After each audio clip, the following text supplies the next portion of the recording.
Hi everyone, this is Sierra and welcome to RunaPassportStories. In this video, I'll be talking about my flight to South Korea and how it went.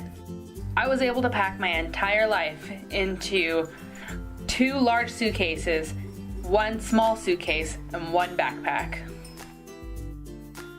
My family dropped me off at the Portland, Oregon airport, where I took Alaska Airlines at 8:30 a.m. to Seattle.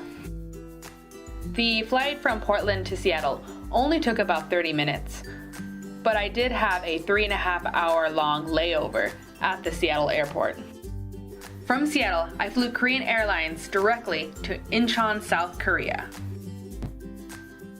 Needless to say, I was pretty excited. I had a great time flying Korean Air. They gave me this purple blanket to keep warm.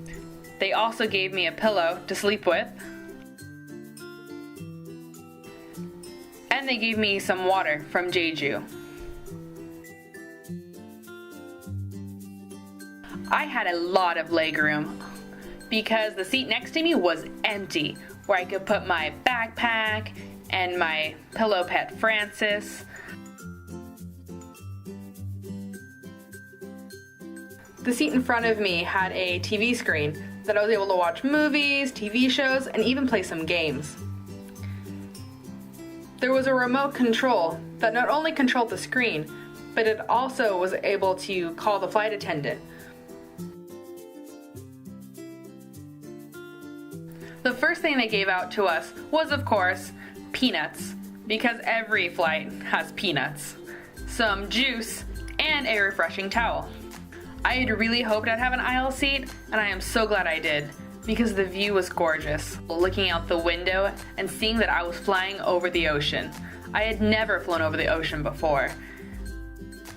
Our first meal came about 2 hours into the flight. We were given 3 options. I chose the Korean meal option, which ended up being a bibimbap. The bowl in the center contained meat and various veggies. Of course there was rice, because in a bibimbap, it's a mixture of the meat and the veggies and the rice all in one.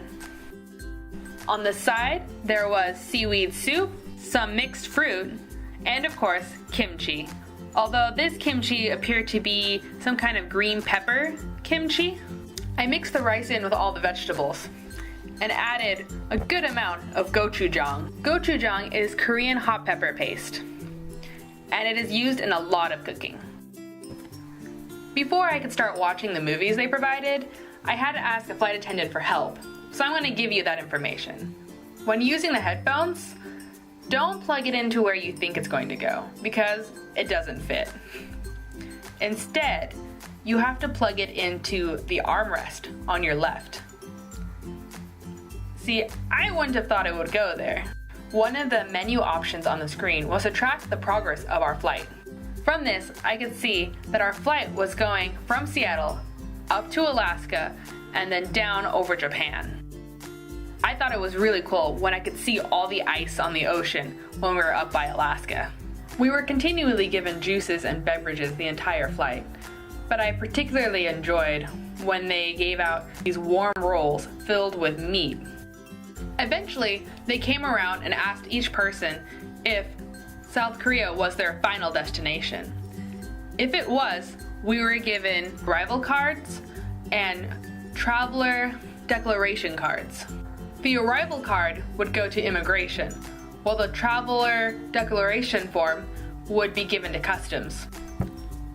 My second and last meal of the flight was given out 2 hours before we landed. We were given 3 options again, but there was no Korean option this time. So I went with what the flight attendant suggested, which was chicken. The meal ended up being some chicken with rice and steamed vegetables. On the side we had some potato salad, a roll with butter, and for dessert, a piece of cake that seemed to have some kind of berry jam on it. After 12 hours, I had my first view of South Korea. I was finally here. If you liked this video, please hit subscribe and hit the like button below. Bye!